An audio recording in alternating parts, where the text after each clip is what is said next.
क्या आपका portfolio Nifty को बीट नहीं कर पा रहा है? क्या आपका भी पोर्टफोलियो अपने ऑल टाइम हाई से 20% से 30% डाउन है? पर निफ्टी अपने ऑल टाइम हाई से बस 2 से 3% डाउन है। बट ऐसा क्यों होता है? निफ्टी 1% डाउन होता है, बट पोर्टफोलियो 2 से 3% डाउन हो जाता है और निफ्टी जल्दी रिकवर हो जाता है और हमारे पोर्टफोलियो में कोई रिकवरी नहीं आती है। चलिए आज की वीडियो में समझते हैं इंडियन स्टॉक मार्केट की सिचुएशन के बारे में और देखते हैं हम निवेशकों को क्या करना चाहिए। सितंबर 2024 में निफ्टी 26,200 जो निफ्टी का ऑल टाइम हाई को क्रॉस कर रहा था और इंडियन स्टॉक मार्केट के निवेशक और इन्वेस्टर्स के पोर्टफोलियो की वैल्यू बढ़ी जा रही थी। ऐसा लग रहा था शेयर मार्केट से पैसा कमाना कितना आसान है। बस अब जॉब छोड़कर स्टॉक मार्केट में निवेश करेंगे, जॉब से ज़्यादा पैसा मार्केट से कमा लेंगे और मार्केट अब समझ में आ चुका है। जब भी लोगों में या इन्वेस्टर्स या ट्रेडर्स में ऐसी फीलिंग आने लगती है, समझ लेना एक हैवी करेक्शन आने वाला है और वही हुआ। सितंबर एंड से निफ्टी गिरते गिरते मार्च 2025 तक 22,000 के सपोर्ट तक पहुंच गया। यानी निफ्टी अपने ऑल टाइम हाई से 16% डाउन हो गया था और जब निफ्टी 16% डाउन हुआ तो पोर्टफोलियो अपने ऑल टाइम हाई से 30 to 40% डाउन हो गए और इन्वेस्टर्स और ट्रेडर्स जो सब जानते थे अब सब भूल गए। विच shows मार्केट से बड़ा कोई नहीं और nobody can predict movement of market in short run. But Nifty recovered from 22,000 to 25,000 and forming a formation of higher high and higher low. It is showing bullish strength. अब हमारा portfolio strength show नहीं कर रहा है। When Nifty was cruising towards 26,200 in September 2024, at that time when Nifty was in the range of 25,000, our portfolio value was much more than current 25,000 range of Nifty. Why? First things हमें समझनी चाहिए। Nifty is a mix of 50 companies और market में कोई भी phase हो, कुछ set of companies हमेशा ऑल टाइम हाई पर रहेंगी। अगर बियर मार्केट को डोमिनेट कर रहे हैं तो उस समय भी कुछ कंपनीज बुल फेज में होंगी। निफ्टी के कुछ ऐसे डिजाइन किया गया है जहां मार्केट के हर फेज में एक कंपनी बुल फेज में होगी ही। चलिए बैक टेस्टिंग करके देख लेते हैं। करंटली निफ्टी 50 को लीड कर रहा है जोमेटो या इटरनल। जो मार्च 2025 में निफ्टी 22,000 पर था, इटरनल के स्टॉक का प्राइस 200 रुपये था, जो आज 350 रुपये के आसपास ट्रेड कर रहा है। यानी इटरनल ने 6 महीने के अंदर 75% का रिटर्न दिया है। नेक्स्ट है एयरटेल, जो अप्रैल 2023 से बुल रन में ही है और 2023 में स्टॉक की वैल्यू 800 रुपये के आसपास थी और आज 2,000 रुपये के आसपास ट्रेड कर रहा है।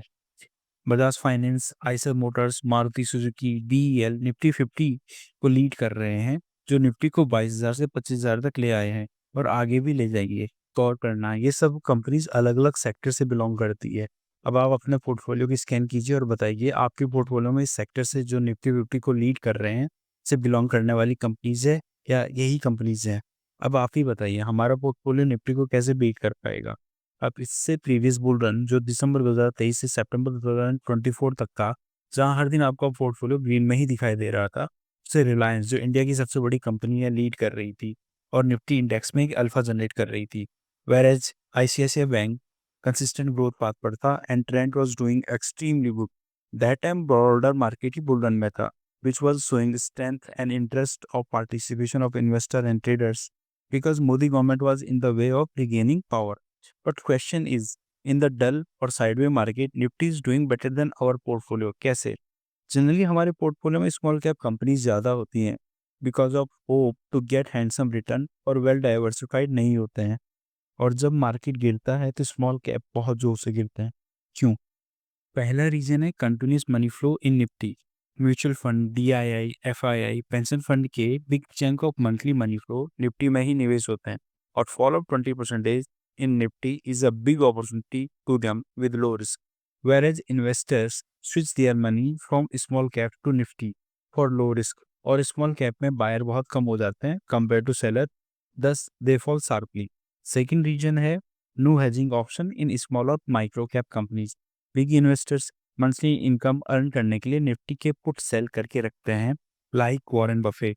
When index is 20% is down, put seller is oblique two by discounted share price, यानी पुट सेलर को डिस्काउंटेड प्राइस में शेयर खरीदने पड़ेंगे। निफ्टी में 15% टू 20% करेक्शन में ह्यूज बाइंग होने लगती है जिससे निफ्टी ज़्यादा गिरता नहीं है। पर स्मॉल कैप और माइक्रो कैप में ये ऑप्शन नहीं होते हैं और स्टॉक प्राइस शार्पली करेक्ट होते हैं।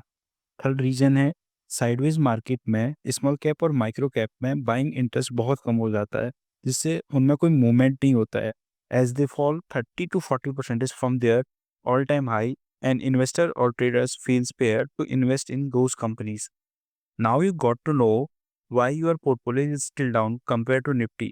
Even small cap mutual fund भी 35% फंड लार्ज कैप में इन्वेस्ट करते हैं। अब आप कमेंट बॉक्स में बताइए आपका पोर्टफोलियो का कितना पोर्शन लार्ज कैप में इन्वेस्टेड है और कौन सी कंपनी आपके पोर्टफोलियो में अल्फा जनरेट कर रही है। अब आप पूछेंगे आपका पोर्टफोलियो कब परफॉर्म करना स्टार्ट करेगा। फर्स्ट है, अगर आप टेलविंड सेक्टर के अकॉर्डिंग पोर्टफोलियो को एडजस्ट करते हैं। नहीं तो जब निफ्टी अपना ऑल टाइम हाई क्रॉस करेगा then big investor will start shift their money in small cap. तो आज के लिए इतना ही। अगर आपको मेरा कंटेंट पसंद आया है तो please like and share this video and subscribe my channel. Thank you.